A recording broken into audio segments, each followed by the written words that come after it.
Então aqui nós temos uma plaquinha escrito a Loja de Deus, e aqui temos alguns detalhes, alguns potes com alguns nomes.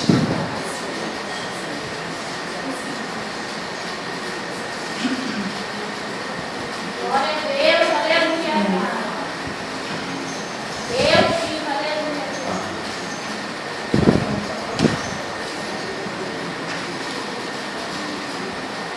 Aleluia.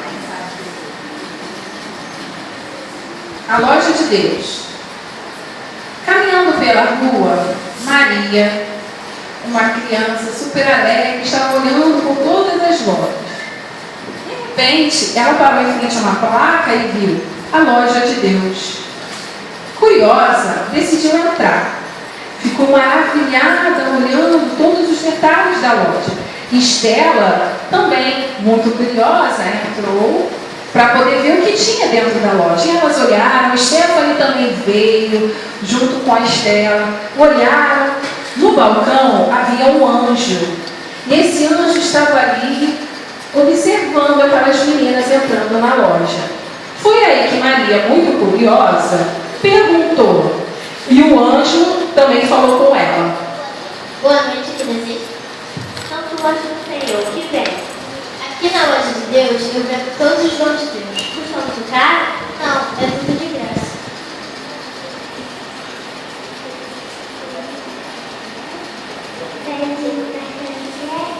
É tudo de graça.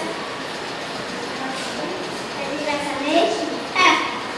Então elas ficaram encantadas com o que o anjo havia respondido.